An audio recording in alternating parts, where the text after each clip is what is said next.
All right, boys, back at it again. Let's talk a little SEC football. Wake up. Yeah. Yeah. Let's go. Everything you want to know. This is the Ray Lancaster Show. How you guys doing? Doing good, man. Doing good. It's always a good day. We're on the Reed Lancaster Show. I saw ESPN made some recent firings. I figured they probably saw us, and we got to open up some room for those guys. That's exactly right. Yeah, I'll do it for half of Ryan Show Clark's me the money. contract. Yeah. About to give Pat McAfee $60 million a year, so they got to make room for him. Yeah, that's insane, man. Hey. The amount of money he makes, God. He was a punter before. He probably thought when he Yeah. got out of that, the big money was gone, and now he makes Shohei Ohtani money. They got rid of him and Carl Ravitch. Carl Ravitch, the old baseball reporter. Really? Cam Newton too. They fired Yeah. Cam. Oh my gosh, that's crazy. they're firing everybody. Well, I say for about 150, I'd probably do it. So if y'all were good with that number, we'll just tell them that. And Oh, they could tell me $150 a podcast, and Same. I'd do it. Yeah. Oh gosh. All right. Well, today. Oh, Cooley. By the way, happy belated birthday. Hey, thank you, man. 40 this year. 32. Oh well, you caught up with me now. So Jordan, how old are you? I don't know. Man, you would bring that up knowing I'm the oldest. Are you? Yeah, I'm the eldest. I'm 33. Oh man, that's nothing. Only by you. Well, everybody, today we're going to go over the next 4 teams of the SEC, doing this alphabetical order. Again, we're going to hit their floor, their ceiling, and then what our actual predictions are for them. Today, we've got Missouri, Oklahoma, Ole Miss, and the Gamecocks of South Carolina, Cooley's favorite team after Alabama. I mean, maybe Little so. Beamer ball. Maybe so. Let's talk a little Beamer ball. I don't see why not. All right, we're going to start with Missouri. So what do you guys have, floor, ceiling, and prediction? I think Missouri's actually kind of similar to South Carolina in a lot of ways. I think a lot of it is going to hinge on the quarterback situation. They have Austin Simmons in there. He got named the starter coming out of spring. So he's finally going to get an opportunity to prove himself. Ahmad Hardy got medically cleared from that gunshot wound that He's back. Yeah, that he received in the offseason. But, man, Ahmad Hardy rushed for almost 1,700 yards last year. Like, he's number 2 in the FBS in rushing yard. I think Eli Drinkwitz is, like, honestly, a very elite football mind. His name gets floated around a lot of bigger jobs. Every time a job comes open, Eli Drinkwitz is kind of floated around in there. So, I mean, a lot of it will come down to how the quarterback situation plays out because you know what you got with Ahmad Hardy. And they're usually pretty good on defense. So I think a lot of it will hinge on that defense. I think realistically, though, they have a pretty favorable schedule. I mean, the first 3 weeks, you got Arkansas, Pine Bluff, Kansas, Troy. Not saying anything about the Troy Trojans, but, and on top of that, Mississippi State after that. So I think they could realistically win the first 4 games. Everything after that, other than Arkansas, is going to be a tough draw. Yeah. I'd probably have them, I would say 7-5 would be kind of where I lean for Missouri. Okay. Yeah, I'm kind of with Michael on that. You don't never know what you're going to get with Drink, but like I said, he didn't have a winning his first 3 years at Missouri, and these last 3 years he's been 29-10, but he's 0-10 against the big boys, Bama, A&M, and Georgia. So he just hadn't been able to prove that he can win the big games that he needs. But they brought in Chip Lindsey, UNA grad, former UNA football player. So he's the OC now, but coming over from Michigan. But they just brought in Garrett Riley from Clemson, Lincoln Riley's younger brother. Yeah, so Okay.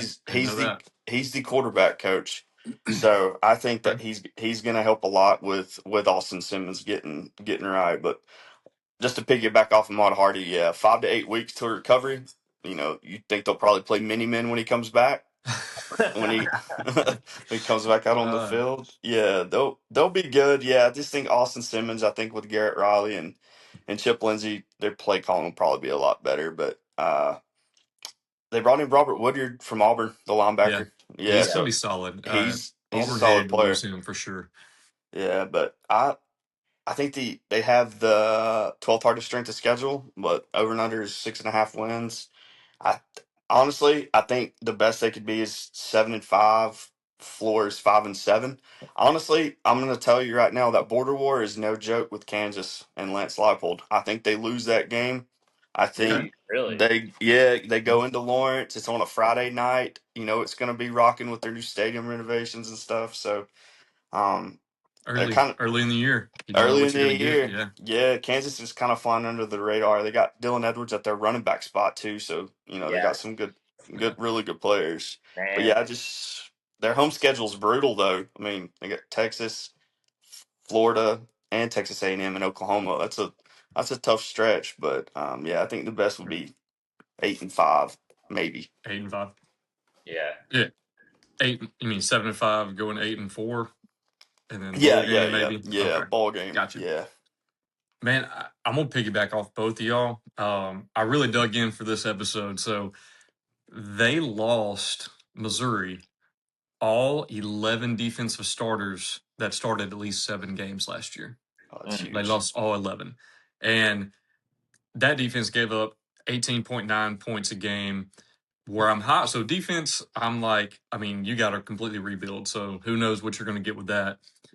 Chip Lindsey, I know anybody who's listening to this podcast first time, I'm an Auburn grad, I'm an Auburn guy. I won't be biased on this show, but the facts of the matter, Chip Lindsey has had 2 tenures at Auburn, 2013, and then he left, and then 2017, 2018. Those are the last years Auburn's been relevant, and Right. play calling was actually good. So Missouri, um, Austin Simmons, we talked about the last podcast a little bit. I'm not extremely high on him, but if he plays good week 2 at Kansas, I'll start buying into him. But he's going to have to win that game. If they lose that game, unless they lose it 45-40, I really think he's got to show out. But I'm like y'all. I've got them my prediction 7-5, but floor is 5-7. They've got a couple games that Yeah, are like they're going to win. yeah. Um, I their mean, if they lose ceiling that to me Kansas is game, it's going to be tough for them yeah, it will be. to yeah, really pull out 7-5. To be completely honest, I mean, there's a couple of yeah, games in that schedule mixed in there that, depending on how they actually, what team they actually are. I mean, they've got at Ole Miss, Texas A&M, Florida. We don't know who Mississippi State is yet. No, Mississippi State could yeah, surprise you. yeah. Yeah, I mean, it could go either way. Yeah, it's week 2. They better. I mean, if they lose that, they're going to have a complete turnaround. So, we're all in agreement on that. But so Missouri somewhere like 5 wins bottom, but we're thinking best case scenario 8 wins. I think we're kind of all in agreement there. Yeah. All right, this next team, unless y'all got anything else to add with them. just watch out for them Trojans, man. and- 8-6 8-6 last year. Sun oh Belt gosh, playing in the Sun Belt Fun Belt, but yeah, hey, you they're never coming off a know. hot baseball season. That's got to translate to football, right? It, Yeah, it could, yeah. that magic there. Well, all right, Oklahoma. I'm ready to see what you guys have to say because I'm going to hit you with a lot with Hit them. us. So You got tell a me lot what of you facts got. for us. You got a lot of facts for us. The only I got a fact lot I of know facts is for that you. Alabama did beat them in their last matchup in the college football Yep. playoffs. Didn't go well the game after that, but I think Oklahoma's a team that could go either way. I think we're going to learn a lot at Michigan. In Ann Arbor's crazy on week 2. We will Yeah. learn a lot about them as a team that week. And they really don't have a favorable schedule. Week 2 is at Michigan, week 4 is at Georgia, and then right after that, you got to play Texas and Dallas in a Red River rivalry, right? Is that? Hmm. Yeah. Yeah, I just want to make It's sure I'm right. back. Yeah, Oh, it's yeah. back.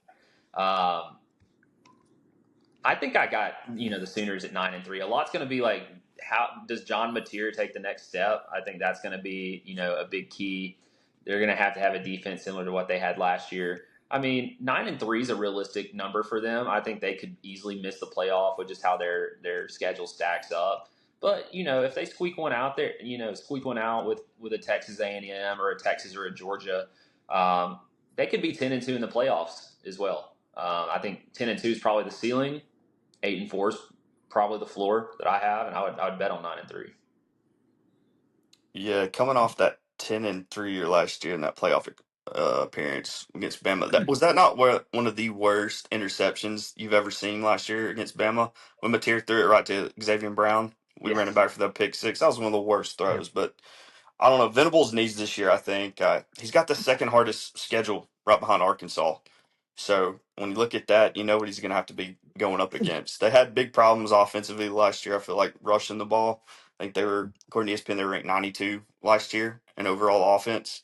So I think Ben Arbuckle, though, so he's going to have to do a lot with Mateer since they came over from Washington State together. But have y'all seen how big Mateer has gotten? Like, he has gotten He put on some jacked. weight. Yeah. No, I'm Like, too busy looking at the Travis Kelce shirtless pics. oh. Yeah, I Mateer guess has you've put been on looking some at serious muscle. here. Honeymoon. Uh, We But just I spend I our haven't think free seen that. time looking at the body composition of our favorite athletes. that's what we're here for. But I think, Separate and episode. Separate episode. yeah, he's 1-3 against Texas, so that definitely doesn't help his cause um, at all. But I think if he has a bad year, put him on the hot seat. If he goes 5-7 or however it is, but I think they got some really good pieces coming in. They got the Texas transfer, that Parker Livingston. He's coming in at wide receiver. Yeah, he was really good. They said that Texas dropped him for Cam Coleman to make Yeah. more room for NIL. So he's wanting Makes sense. revenge. Yeah, but the bread and butter, man, is that defense. I'm telling you, they're gonna have one of the best defensive line in the country with David Stone and Jaden Jackson. But I I think they lose to Michigan in Ann Arbor. I don't know. Really?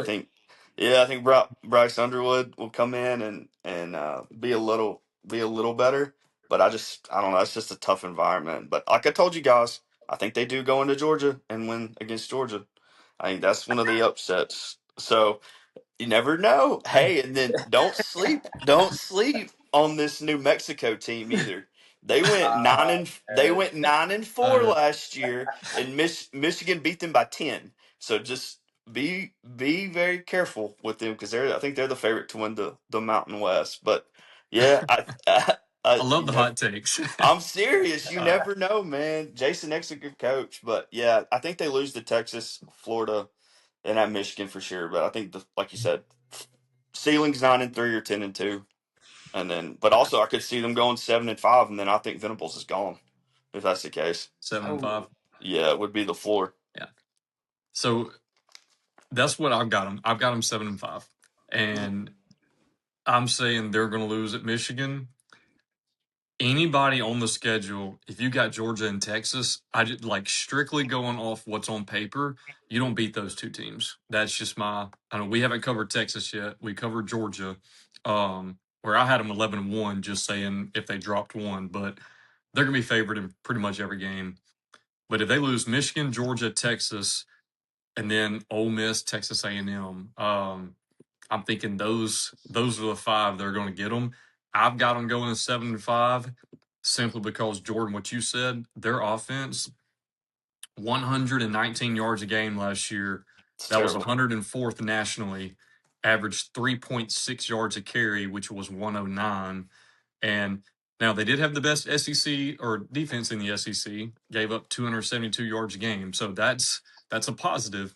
But if they don't fix the run game, everybody like they're going to spy Mateer. I mean, that like if they don't have a run game this year, I would throw Auburn in that list just because Xavier Atkins, if you just spy Yeah, Mateer the entire game, that's what I think is going to get them. If they can run the ball, I think ceiling is 9-3.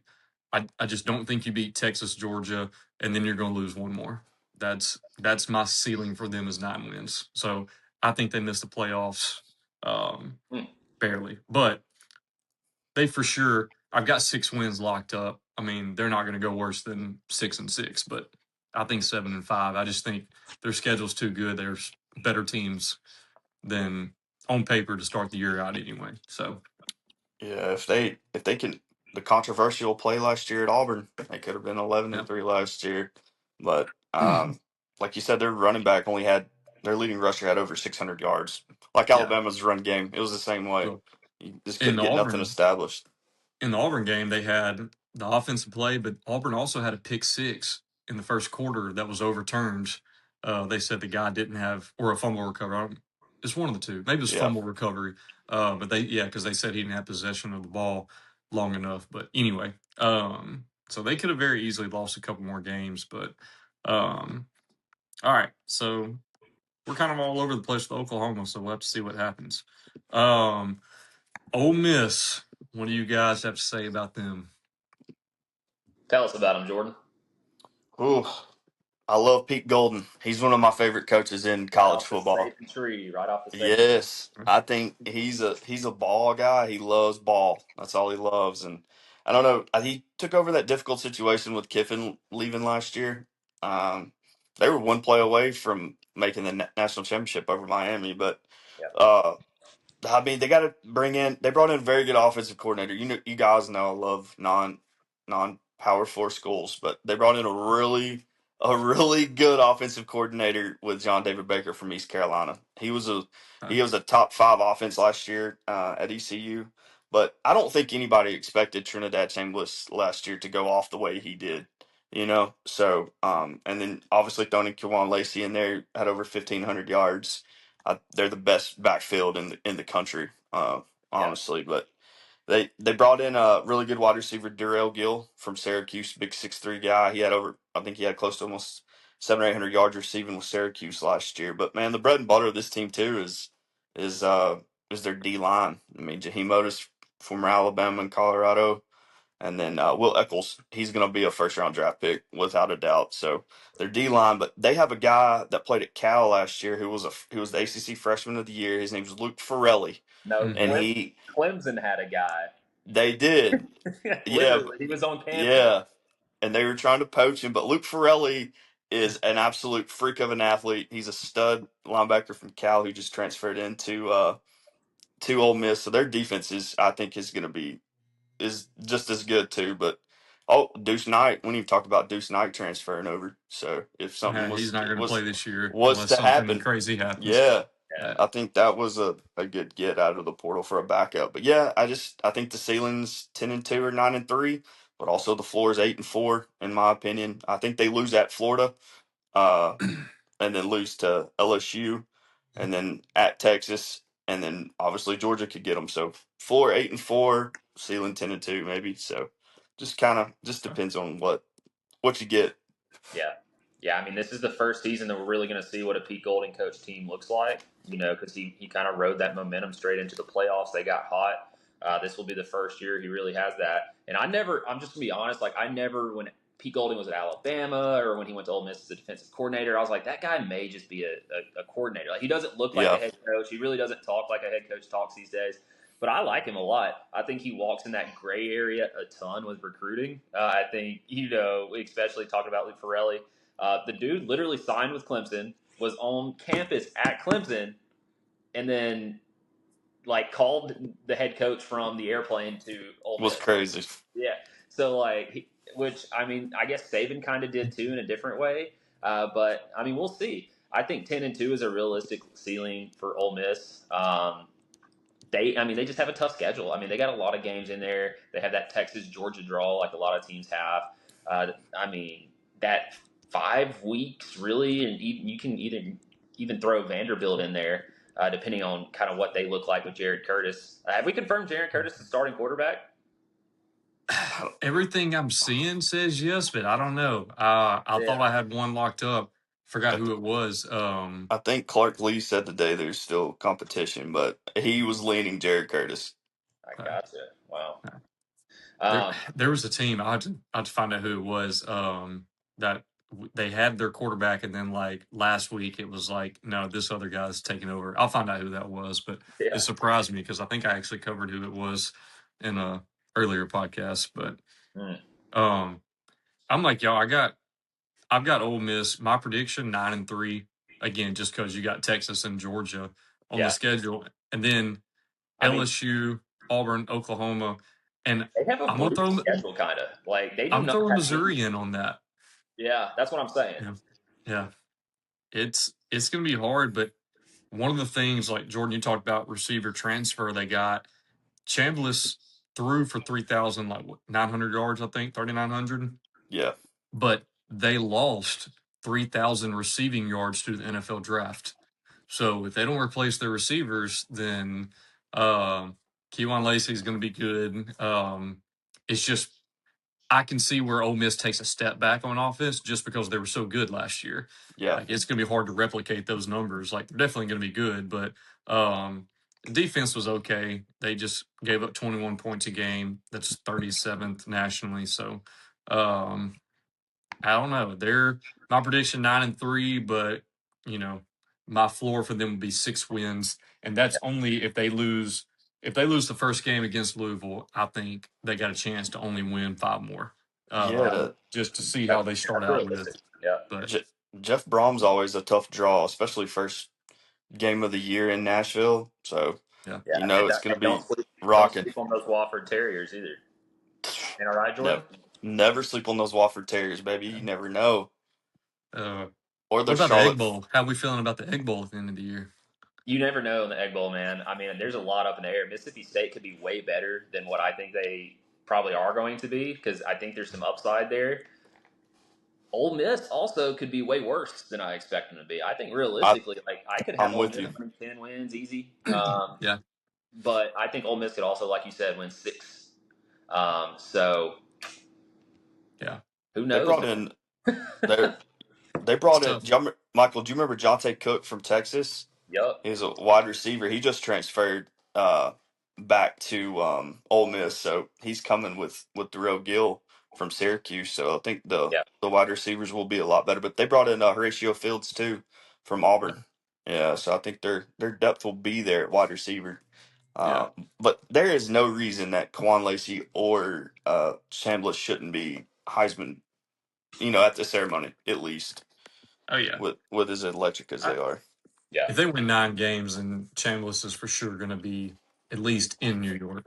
I mean, if they turn around and win 7, I don't think he's going to get there. But if they win 9, then he should be on the Heisman finalist for sure. Um, but last team, South Carolina Gamecocks. That Cooley thinks are going to win the national championship. Apparently, I mean, um, don't get me wrong, man. Like they are one of those teams now that Mike Shula is not on their coaching staff anymore. That's what's That wrong? right. What's wrong upside. with Shula? Great career at Nothing for Alabama. you as an Auburn Great fan, career. man. But I remember those days, and those were not fun. I remember really, I don't remember what I looked forward to back then. The Braves, I guess. I just looked forward to baseball season because He had Alabama basketball was never really in the Not good. NCAA, and then football. I mean, those Uh, were bad days. hey, he well, did have one 10-2 year, I think, didn't he? Or 10-3, something like that. That Yeah, was his ten and best year. two. That was the year mm, Tyron Burrow broke his leg. The only thing we were missing, what if Tebow came to Bama instead of Florida when Shula was there? That could I have mean, a ripple effect through Saban may have never made it. You know what I mean? that's that very would true. that would have been great. Rich Rod would have been your coach for about 3 seasons, and he would have gotten fired. So I Yeah, wish that was what happened. But anyway, but um, I'm always high on the Gamecocks. They're going to start the season off with a couple of really games that will just let them tune themselves up, and then we'll kind of see against Mississippi State week 3 kind of what they're made of. That's going to be in Columbia. I think that's a game that they probably win. They probably handle, and then they're at Alabama. I think their schedule sets up as good as a schedule can in the SEC. I guess. I mean, it's kind of unfortunate they have to play Clemson very last game of the year every year because these days every win matters because you lose a game, it gives you enough losses that you're not getting in the playoffs. I think realistically 7-5 is where I see them. I think Shane Beamer is really on the hot seat this year. I think if it does, I think 7-5, Shane Beamer is probably not their coach next year. I think they really yeah, need to win 8 or 9 games, and I don't think I see 8 or 9 games on yeah, here. A lot depends on Lenore Sellers. A Yep. lot depends on what kind of Lenore Sellers do we get this year. But as you know, as much as I talk about the Gamecocks, I'm not super super high on the Gamecocks this year unless something drastic happens. Yeah, yeah. he's I mean, the biggest thing was last year. I think he was 0-4 in games decided by 10 points or less. Do you remember they blew the 30-0 lead at 30 A&M? to 3. Yeah. 30-3 lead, and then ended up Yeah. 31-30. So yeah, he's on the Mhm. hot seat, man. If he don't show any results, he's already on the hot seat. Yeah, like you Yeah. said, he's 15-25 all time in the SEC. But let me tell you, Kendall Briles, the new OC, is here to save the day for Lenore Sellers. That dude can Okay. call some Yeah, I do like football. that. I mean, you got to look. His dad, Art Briles, however you may feel about him, was a great play caller. So he's learned Yeah. from the best. So, but Yeah. Lenore's has had 3 offensive coordinators in 4 years. Art Briles did. I thought he did a pretty good job with KJ Jefferson at Arkansas in the limited amount of time they were together, and then he had Josh Hoover last year at TCU, who's going to be the new Indiana quarterback. So, I think if his support system can come around, Nick Harbor's a freak of nature athlete. Yep. The wide Yeah. receiver. But I think if his support system can come around for him, he'll be good with in that new Kendall Browse that new system. But Dylan Stewart on defense is good. He's probably going to be a first round draft pick. So Yeah. I think they're Yeah. returning 5 starters on defense. So got to go out and get a little bit more. But I think the over under with win total 6.5. I'm hammering that over. I think they get 7-5. Yeah, I Yeah. think Okay. they're gonna beat. I think they'll win the games they need to. Towson, Kent State. They'll probably get Mississippi State, Kentucky, but I think they'll probably beat Clemson again because he's 2-3 Okay. against Clemson all time. But like I said, you don't know what Okay. you're gonna get from Clemson either. So, Yeah. but yeah, 7-5 is what I kind of have them going to with losses to Bama, Florida, Oklahoma, A&M, and Georgia. But So you I got them over Tennessee. yes, Tennessee at South Carolina. You know they don't play good yeah. away from Neyland. And then we're talking about Ten- Heupel on the hot seat too. hey, Oh Tennessee's yeah, got some questions though. I mean, Tennessee's definitely. I mean, their quarterback situation's got to be proven before a lot of people jump on board with them. Yeah. But dude, I'm kind of opposite, man. I've got South Carolina. I've got 7-5 as their ceiling. I've got. I'm saying they're going 5-7, and like you're not going to beat Bama. You're not going to beat Oklahoma. You're not beating Texas A&M, Georgia. That's 4 for sure losses. And I'm also saying they're going to lose at Clemson, at Florida, and Tennessee. So Mm. I've got those. I They went 4-8 last year. They only scored 22.7 points a game, which was 104th nationally. So, yeah, Browse, like he's got to change the offense, or I think they're going to be just the same. in trouble. Yeah, They lost 6 of the last 7 games, and the one they won was Coastal Carolina. This year, let's just say they should beat Kent State, Townsend, no problem. If they lose to Mississippi State, 5-7 is what they're going. It's almost like you lose Mississippi State, you lose to Bama, and then if you somehow lose to Kentucky or Florida, I think same thing as we said about another SEC coach. I think you go ahead and fire him right there. You Yeah. fire him after like the 5th or 6th game, and you go ahead and start rebuilding because then you got Tennessee, Oklahoma, Texas A&M, Arkansas, Georgia, Clemson. Like you've got another for sure 2, if not 3 losses. So if you're 5 games in and you've got 3 losses, I'm like you go ahead and just Yeah. he's you all move Man, on.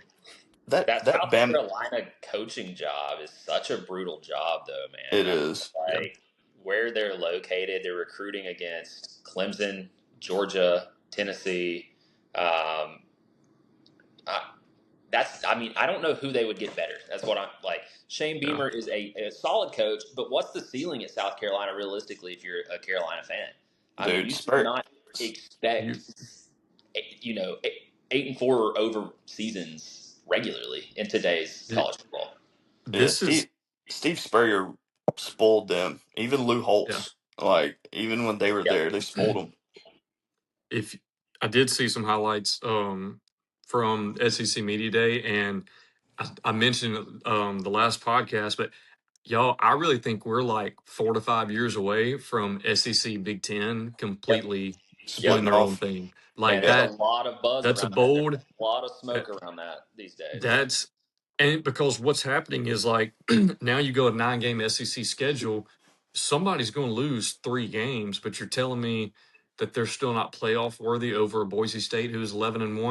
Right. Like, and if they're not going to expand the playoffs, like then coaches like y'all are saying, like, what's the expectation? It should be make the playoffs every year and then you stick around. Like it's becoming an NFL type caliber, like Yeah, Big Ten, SEC. So I think once they can poach like Duke, North Carolina, Florida State, Clemson, a few more bigger programs, it'll be just like everybody did with the Pac-12. I think that was kind of the start of it.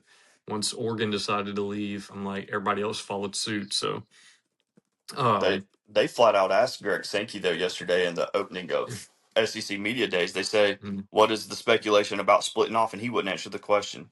He would just yeah, dance around it and wouldn't even answer it directly. But I think the coaches are in agree. Like it's eventually going to happen in 4 to 5 years.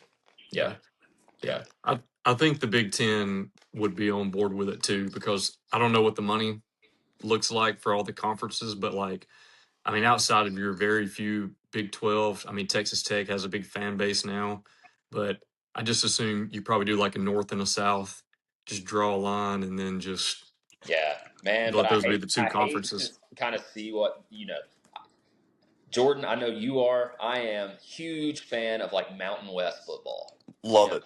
Nothing all of better. that. West Coast football.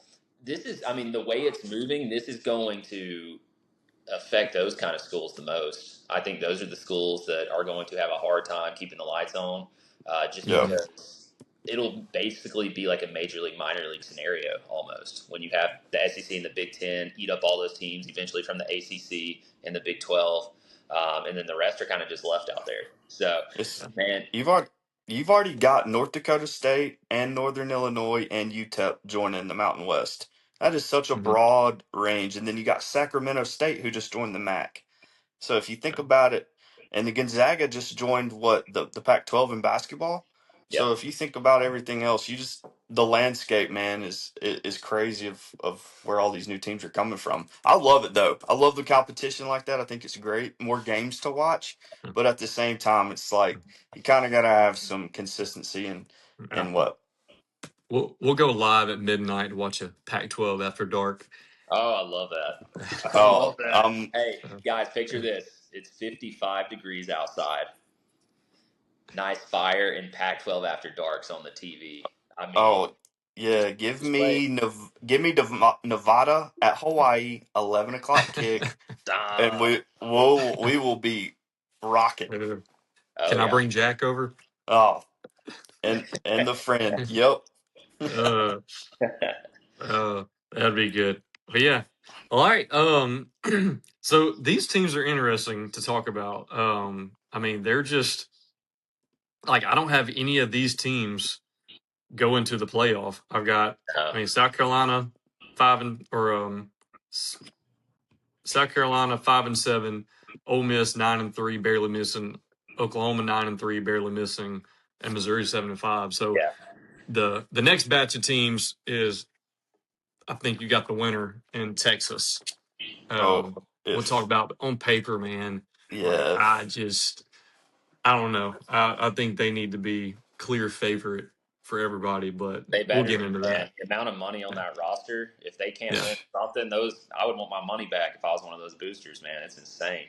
They yeah. yeah. they they poached an Alabama running back. Guy was on campus and everything. Hollywood Mhm. Smothers. Man, I was Hollywood excited Smothers. about Yeah, him. They went and got the top two running backs in the portal just cause their Yeah, roster is absolutely filthy. So if they don't win yeah, something, yeah, oh man, Sarkeesian's got issues. yeah. I think if they don't make it, even if they make it to the semis, because he's made it to the semis before. I think they look at getting rid of him. As crazy as that sounds, I mean, you but can't have a $40 million roster and not produce. That's the thing. Like, if yeah. someone's spending that kind of money on your roster, you better make sure you're winning. Yeah, that's true. Well, all right. Y'all got anything else to add before we wrap it up? Man, this is just getting me ready. I'm ready. Um, I'm ready for Yeah. football. yeah, What are we from week 0? We 40 something days away? I think 42 days. I think I saw something Oh, like that. okay. yeah. Maybe Heck under yeah. that. 6 TCU and weeks. in Carolina in Ireland. I like it. I like it. Well, all right. Well, fellas, we'll get on and we'll do the last couple of SEC teams here shortly. But Everybody, appreciate you listening. Make sure you subscribe YouTube, follow us on Instagram and TikTok. See you later. Wake up, wake up, wake up, wake up, wake up, wake up, wake up, wake up. Yeah, yeah, let's go.